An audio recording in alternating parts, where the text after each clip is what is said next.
विधानसभा निवडणूक लढवणार असं त्यांनी सांगितलं. तुमची ही तयारी सुरू आहे, याबाबत काही चर्चा झाली का? नाही, विधानसभा निवडणूक लढवणार आम्ही स्वराज्य हे निश्चित आहे. आणि दोघांची उद्दिष्ट एकच आहे. त्या उद्दिष्टमध्ये काही लपवण्याचं काहीच नाही.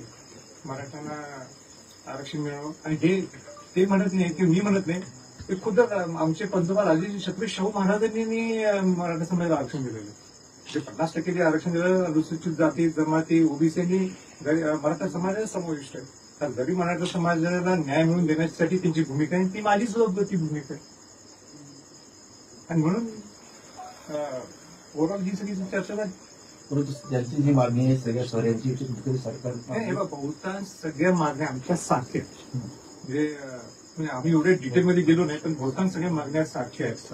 म्हणून एवढं आम्हाला भेटायला मागण्या जर मॅचच होत नसल्या असल्या तर अजून असं. पण ते बाईक लक्षात घ्यायचं की त्यांचं सरकारचं बोलणं सुरुवात चालू आहे. त्यांची अनेक मिटिंग झालेली. मग सरकारने तर स्पष्ट बोलायला पाहिजे ना की जे तुम्ही जे आरक्षण दिलेलं आहे, जे 10% आरक्षण दिले म्हणतात, मी टिकणार कसं?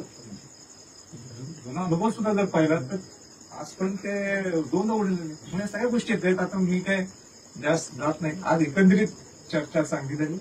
एकंदरीत आम्ही जुन्या सगळ्या आठवणी सगळ्या त्यांच्या आठवणी असेल, माझ्या आठवण असेल, मी किती अडचणीतून गेलो. म्हणजे असं हे तर शेतकऱ्यांचं मुलं आहे. आम्ही नुसतं नावासाठी शेतकरी नुसतं आम्ही आमच्या बायोडेटामध्ये काय लिहितो शेतकरी. तुमचं ऑक्युपेशन काय शेतकरी हे तर खऱ्या अर्थाने शेतकरीचं मुलं शेतकऱ्यांचं मुलं म्हणजे का तरी समाजातल्या मराठा समाजातल्या लोकांना काय झळ पोचतीये माझ्यापेक्षा जास्त त्यांना जाणे. ह्या सगळ्या छान चर्चा झाली. म्हणजे मला वाटतं एक 5-6 वर्षानंतर 2 तास आम्ही निवांत बसलो. 3 तास मलाही पटलं नाही. पिक्चर चांगला निघाला. पिक्चर चांगला आम्ही एकमेकांशी बोलत असून एक चांगला पिक्चर बघितला असं